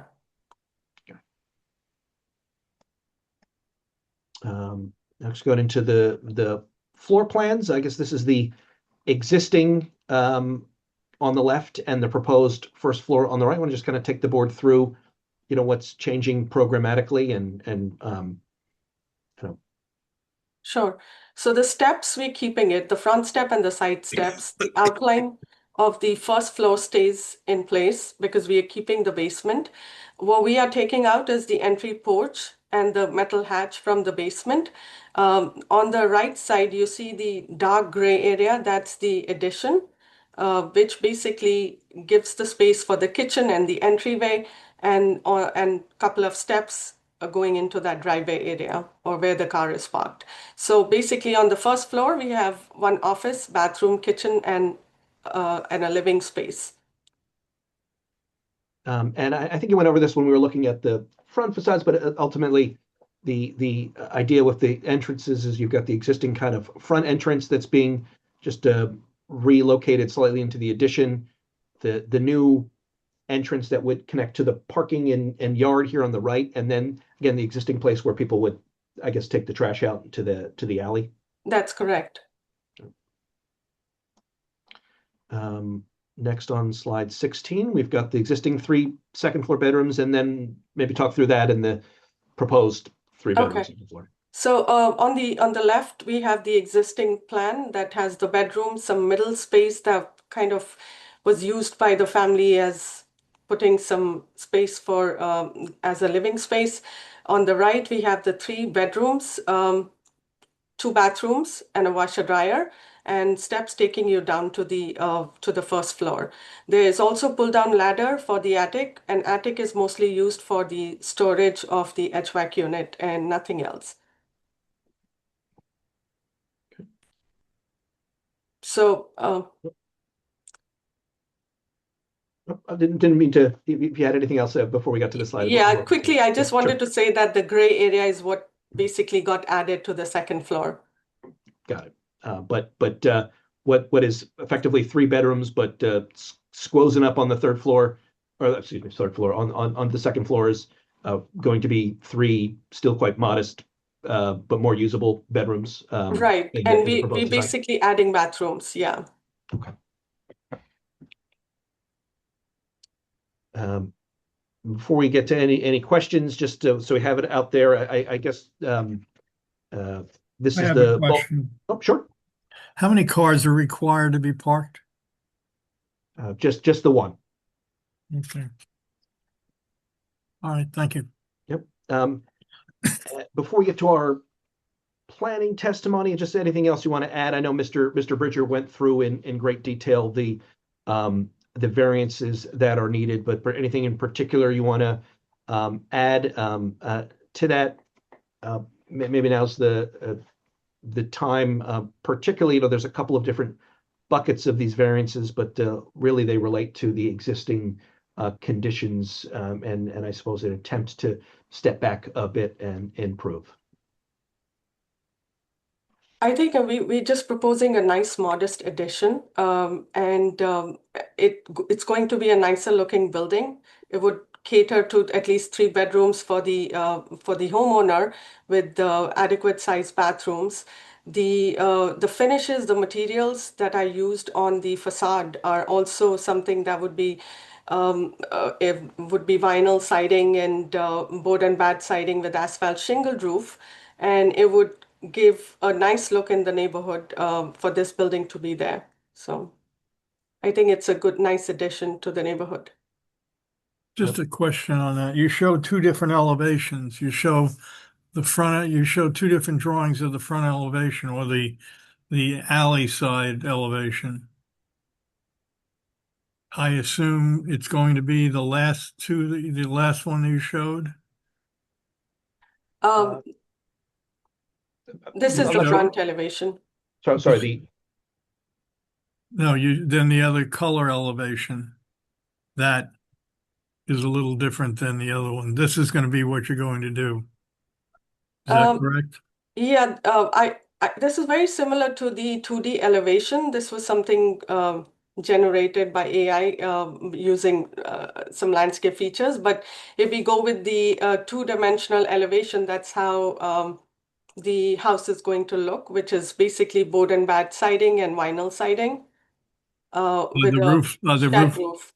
is the roof overhang going to be as you show it on this drawing or the other drawing? So, Ryan, if you can go back to the 2D elevations. The roof overhang is going to be 1 feet 6 inches if projecting out from the face of the building. But wherever it is touching the property line, we are not doing the 1 feet 6 inch overhang. So like if you see the 1-story structure, we are not projecting it out because apparently if we do that, it would be crossing the lot line or very close to the lot line. So we deliberately did that wherever it doesn't affect the lot line. We projected it 1 feet 6 inches. But where it's very close to the lot line, we don't do that. We don't project it 1 feet 6 inches. Okay. All right. Thank you. Thank you. Thanks, Mr. Chairman. Before we get to our planner, I don't mean to presume, but if there are any other questions, I certainly have our architect available before we switch to our next. I just have one on the site. The way you park on this in the property, it's kind of awkward. It looks like by the positioning of the car, the way it's shown, you'd have to drive past the driveway and make kind of a reverse U-turn into the property. Why can't you just come off of the roadway at 90 degrees and park that way?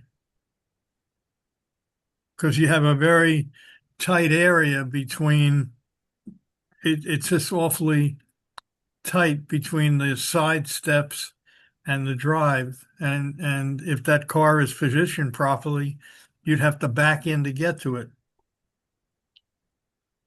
Like I mentioned, this private lane is narrow. So the way the car comes out, the way the car comes in, they will most likely have to reverse and come out the same way.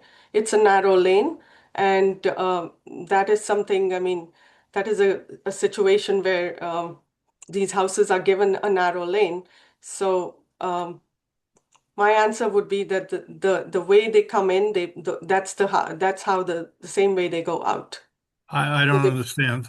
The way this looks to me, it looks to me that you drive up the alley, you pass the driveway entrance, and then you put it in reverse and back in and turn. Is that right? Yeah, I don't think they can take a 90-degree turn. They back out and then they back at the same direction the way they came in.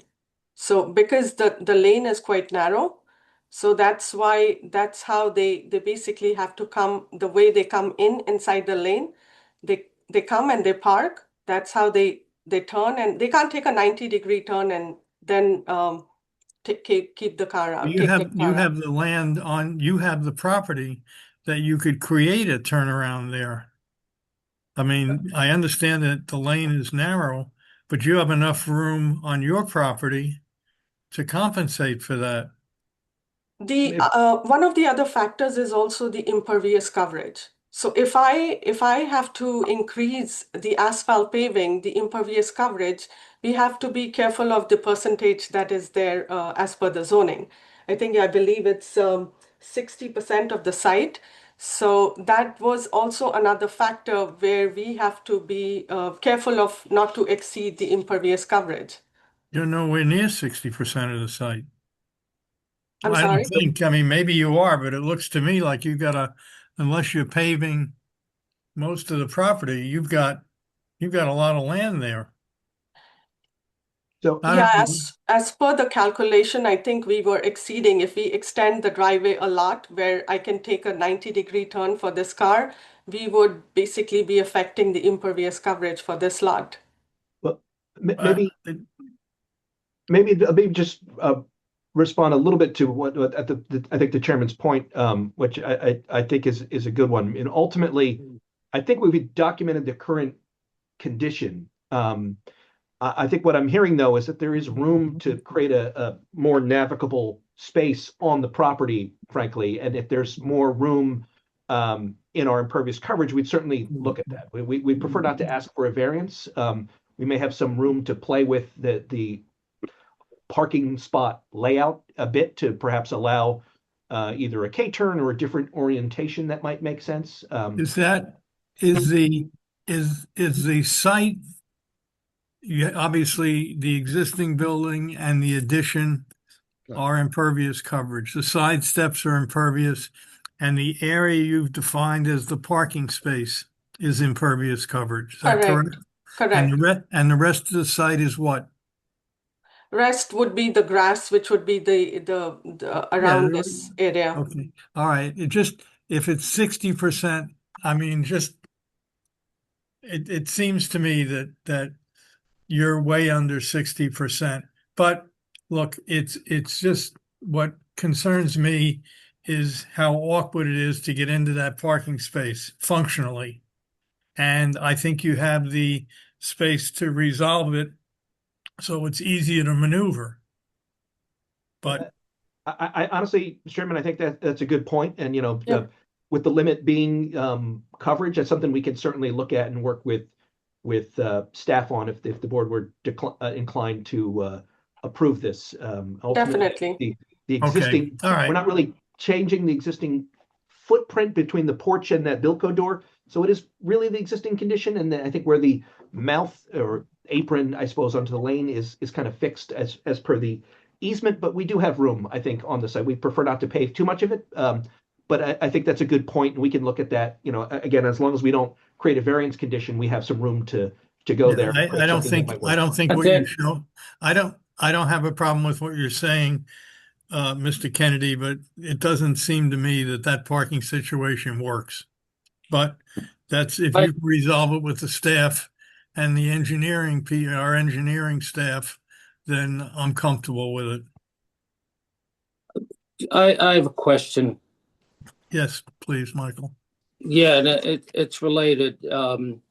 Just for clarity, see this particular diagram shows the car backing into the spot. Right. Is that inaccurate? I would imagine you're just going to drive head into the spot, which, you don't have to drive past the driveway entrance. So I'm questioning whether that's an accurate depiction with it being backed in. Well, it's interesting, Michael. I mean, I'll let Now, them. that was for the architect. No, okay. I'll let him answer or her answer, and then I have a comment. Go ahead, please. Yeah. Can you answer Mr. Floyd's question, please? The car comes through the driveway, the alley, and comes in, and when it has to come out, it would turn in the same direction and come out. So I understand that that's a narrow. No, that's not the question. The question is the car coming down, Humbert Place to the driveway entrance and driving onto the property head first, or back going past the entrance as the chairman was worried about? See, this picture shows it being backed into the parking space, and I don't know how you do that. It would go in head first. I mean, that's what I thought. That's yeah. the confusion. So, is it really more just an artifact of how your site software kind of just decided to put a car there rather than meaning to show that's how it would be parked necessarily? Okay.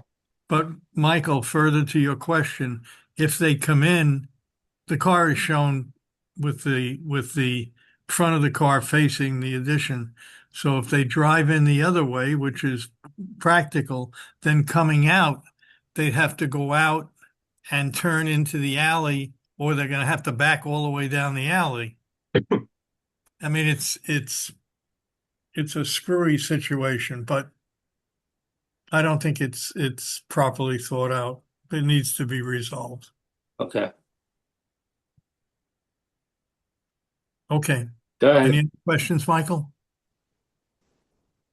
I guess my only question, but I trust, well, you want to save the existing house.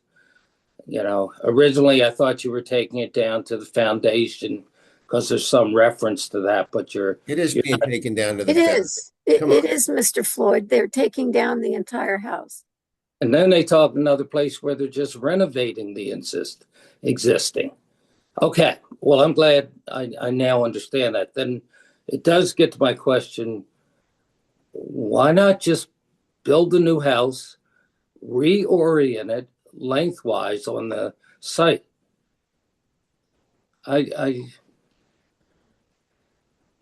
Did you look at that, I guess is the question. Because all these variances, I believe, even if we would have completely demoed it from the basement itself, there were still variances being kicked in because here we don't have a clear front yard, we don't have a clear backyard, because we are facing a private lane. So the variances would still get kicked in, and we were taking a sustainable approach in terms of keeping what's existing, what we can keep, and then rebuilding and making it more safer from the basement above. well, wouldn't it, I don't know, but wouldn't it be less variances if you built new but rotated the house lengthwise like the lot is? So one of the concerns there, one, Okay. you see in red the building envelope. So conceivably, I think what you're suggesting, and this is an excellent thought, is could not a new structure be built in that envelope? And while something could be designed there, the other constraint of this lot is the access, and the current portion where this lot is permitted access under the easement into the private lane is as shown here and fixed. The part further back is available for use otherwise by the fee owner of the easement, and the other parts are under the easement available for, I'll call street parking, I suppose, in other circumstances. So it is the entry to the site is dictated by a fixed location, where that's the only place that access could be created, where it is existing. So that's what led to the existing, reusing the existing footprint, essentially. Okay, I think I understand that. So you're saying the easement, if it does exist, only goes to the driveway entrance, and then it stops there? Correct. There is a kind of a complicated set of arrangements where there is, again, I don't want to get too much into the details because we're not necessarily talking about the street parking. The one spot that this one needs is the one that we're talking about on our site. But there are, the easement does provide for locations where access is not permitted other than what we're talking about, essentially. Wow. Yeah, wow. Yeah. I think Michael's point is very well on point. Turning that house and putting it within that red boundary is a very good solution. And you could pull in that spot that's there and go straight in. This is a very forced situation. Obviously, it's your choice, but it seems a very complicated situation, and the way the drive in is very awkward. Who owns the alleyway? The adjacent property owner. So there are three, or actually four, property owners in this neighborhood. there's a dispute between the three or four of the owners, the duplex to the left, this property, and the one who is, I'll just say, burdened by the easement. I'm wondering, in light of Mr. Floyd's comment, if the applicant would be interested in kind of going back and revisiting these plans. Well, certainly, subject to any further feedback we got, that we get from the board. These are comments that are helpful, and I'm not, I'm certainly not dismissing them. But we have a little bit more time. Maybe we just make sure we get some of the comments from our planner out there, but then we can regroup and see, the only concern I've got, I just want to make sure our architect, while on their face, I think the Mr. Cohen and Mr. Floyd's comments make a lot of sense. I would like our architect to react a little bit just about, the other constraints that while, taking a modest sized home and kind of turning it and reducing some of the variances, I just don't know physically is possible without removing the access, but I may be misunderstanding the suggestion. If I could, because as I think more about my suggestion, in light of what you said about the shortened easement for your entrance to the parking, if you rotate the house and push it to the back part of the lot and have your parking between the current entrance and Humbert Street, basically switching the entrance, it's still within the easement, but having the house on the right-hand side. Yeah, that's a very good point. I see. So it would enter, but instead of where this right arrow points you to the back where people park now, kind of point you back to the, towards the duplex, essentially. Yeah, you'd be closer to Humbert Street, the parking. No, that again, I'll say helpful feedback. This is we're not. Yeah, and I say that in light of all these variances you want. No, understood. Mr. Kennedy, just for clarification, is your architect, Ms. Dar, is she going to address the question that Mr. Bridger has raised? He had indicated he believed you need a variance, and that the applicant should demonstrate, can the street, is it adequate, Humbert Place, to allow fire and emergency access? Will she be able to address that, or is your planner? We'll have we will have some planning testimony on that if we get to that point. Yeah. Okay.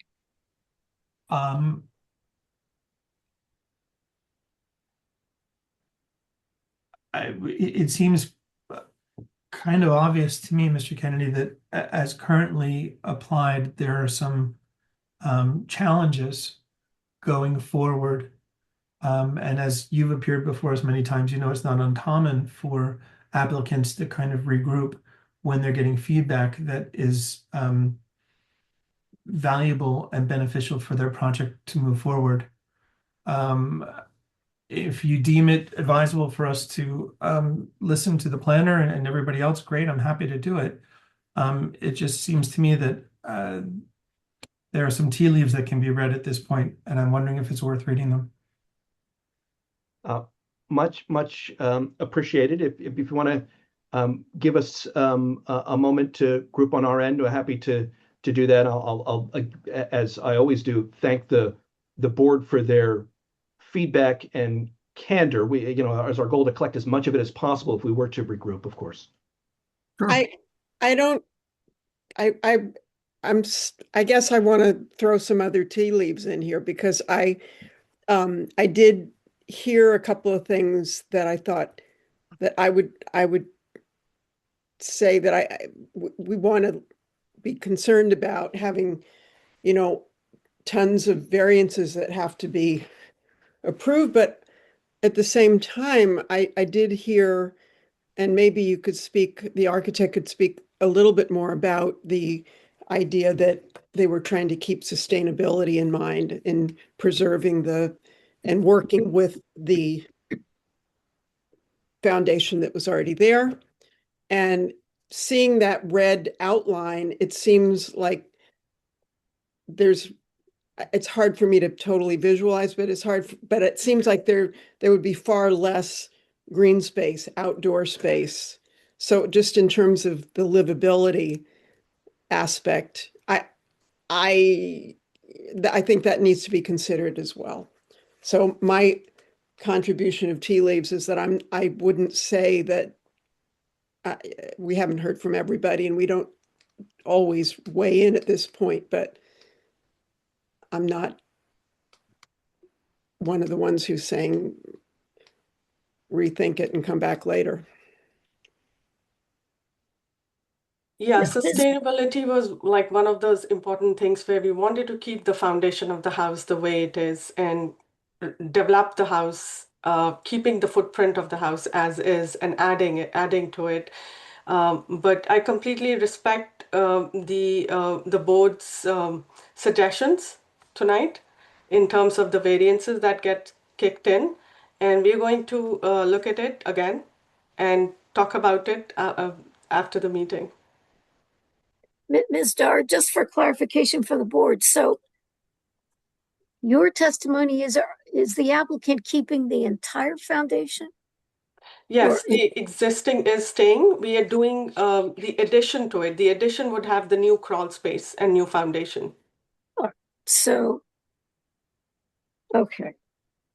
But what the house, and when I say the house, I mean everything above the foundation, that's all going to be removed, correct? Right. And we were making it 1 hour fire rated because of the proximity to the neighbor. We were making it more safer in terms of the construction. Okay. I just want to make sure, in light of what our counsel has said, the existing part of the house, not the porch, the existing part of the house, is coming down also. So everything is coming down to the foundation, both sides. The porch is coming off, and the house, it's the 3-story house, is coming down. The crawl space and the foundation is staying for the existing house. Yes, I understand Everything that. else is getting rebuilt. Yes. Okay, so, all right. Okay, so how do you want to go on from here? Do you want to have your planner talk, or do the three of you want to discuss this and come back to us in a couple of minutes and let us know how you want to proceed? If you could give us a few minutes, Mr. Chairman, we'll see. We do have our planner here, but if we're going to be talking about ultimately something drastically different in the future, I don't want to waste your time with planning testimony on something that would potentially change a bit. So if perhaps we could have 5 minutes and return, if that's all right. Sure. I'll just quickly add that I agree with Eve's point about, there seem to be valid reasons for the approach that was taken to keep the existing foundation and work with that. So I'll let you go. Thank you. And I'll just Michael? note that I just have one more question, because I just don't know. How much of a positive impact on sustainability is it to keep, a rather small cinder block foundation, assuming it's cinder block? I just don't know. You make people, it sounds like it's a substantial impact, but is that really what people are meaning to say? The whole house is going, yeah, you don't have to get rid of some concrete blocks or something, but that may be of big value. So educate me.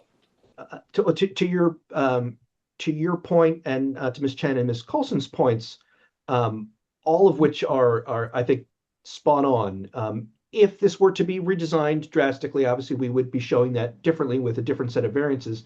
or if it turns out that, looking at this, we have different information to justify this current or similar design.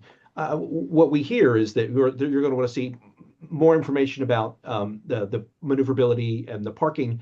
And if it really is, to Mr. Floyd's point, whether it's the environmental or locational benefit or even the planning benefit of massing the site as it is now, we should have some things differently to show that aren't on screen at the moment.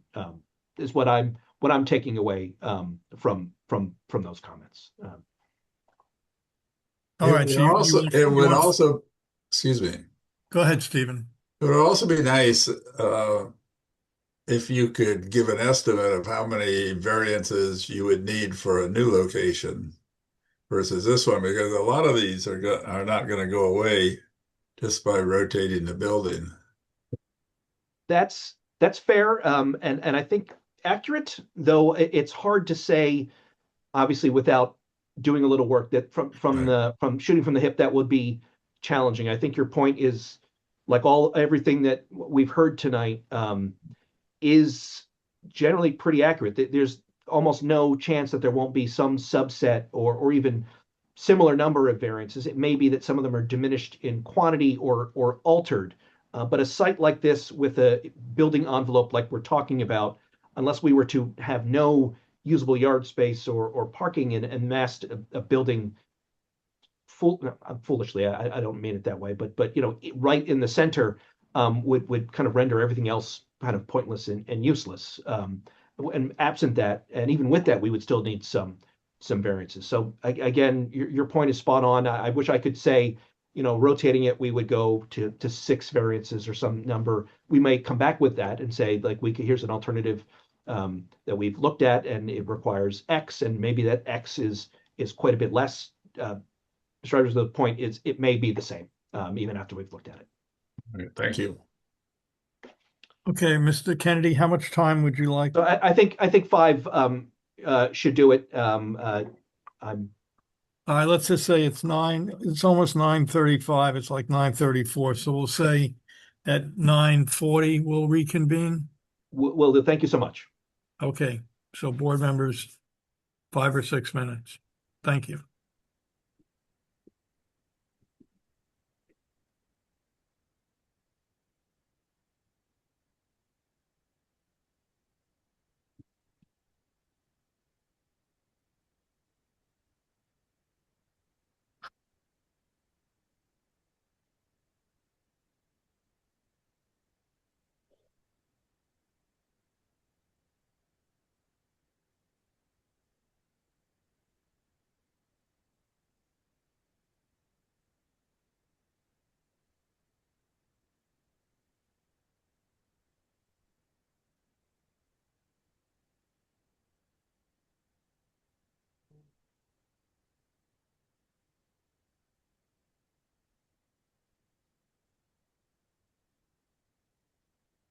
Chairman Cohen, I'm getting some notifications that my internet isn't stable. Will it be okay if I called in from my phone? At this point, yeah, I mean, we're probably it's up to you. Yes, I don't have a problem with that. I mean, I don't know really, Karen, can Harlan still vote if it comes to that this evening, if he's on his phone? I mean, I guess if you're on your phone, you'll be able to see, correct, Harlan? Yes. Any additional? Should be. I think as long as the applicant does not have an objection, that shouldn't be a problem. So, I mean, I'll stay on this as long as right, as long as it stays Okay. stable. Yeah. The other question I had, Stephen, we'll raise this again when the applicant rejoins us, but I do see there are members of the public, and I don't know if it would be a good idea to open it to comment tonight. Well, I think we have to get the plan they're going to propose. At least one person whose name I see is someone who had already contacted staff saying he wanted to make objection. So, I don't know the extent to which it's helpful or not, but it's let's see what the applicant comes back And with, it because has an issue, it's an issue with regard to access. yeah, I know, and that needs to be explained, but I don't think we know enough about this project yet to really make an informed decision. Okay.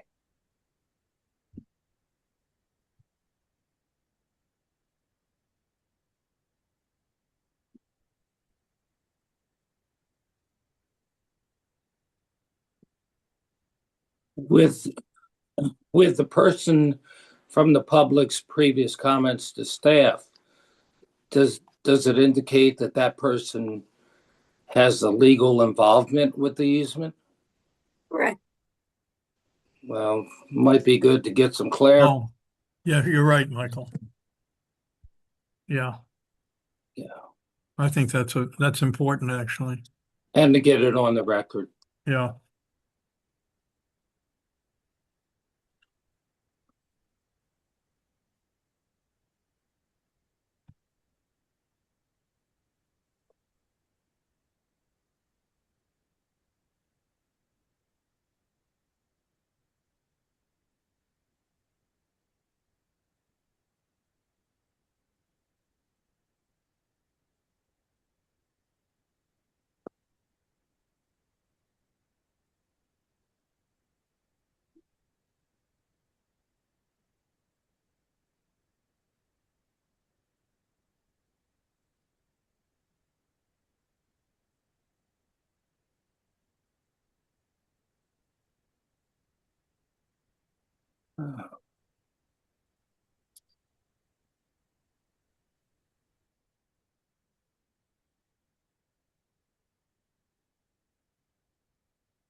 All right, it's 9:40. I think we've got to reconvene now. You're muted, Mr. Kennedy.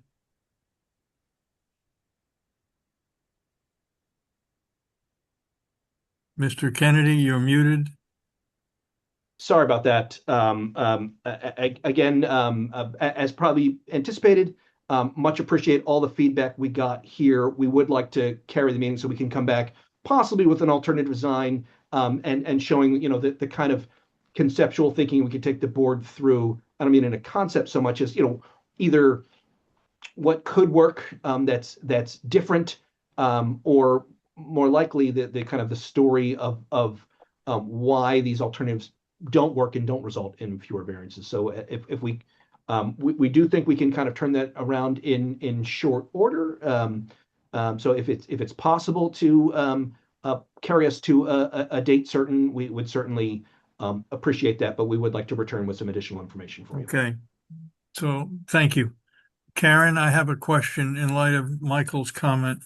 Can we actually hear from the public on this application now?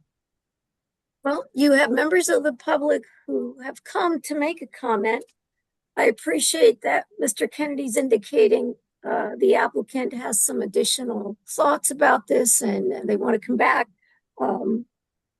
Since at least one of these people in the audience had previously advised staff that they wanted to come and raise objection, and it is in connection with the access easement.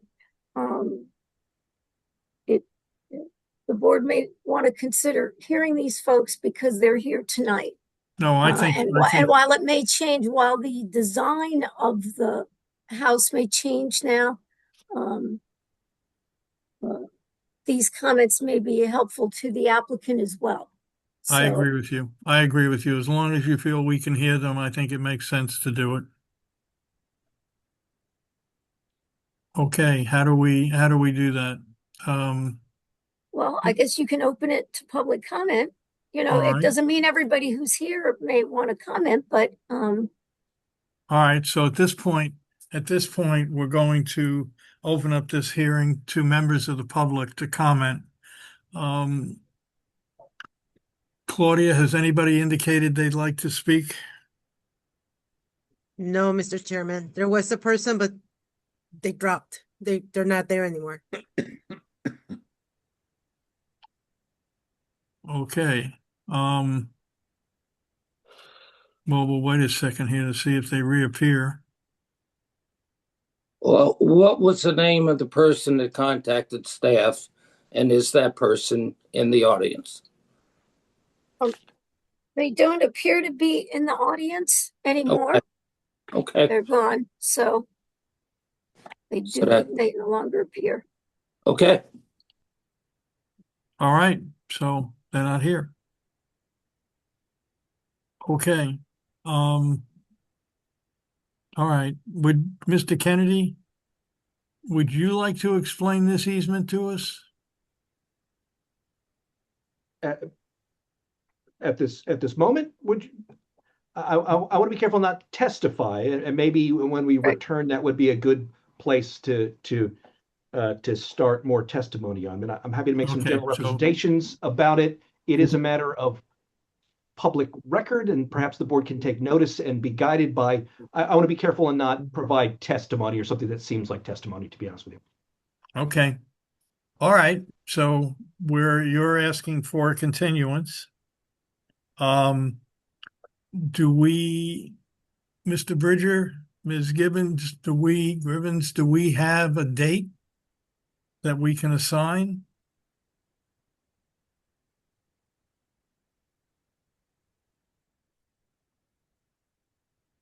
You're muted, Derek. Yeah, I know. March 25th. Okay. Many thanks for I know that's a busy calendar, and this actually is a dense neighborhood, so it is quite meaningful not to have another stack of green cards. We're much appreciated. Okay. Thank you. All right. Thank you very much. And we'll see you in March. That is the extent of our agenda this evening. So we are adjourned. Good night. Good night, all. Night.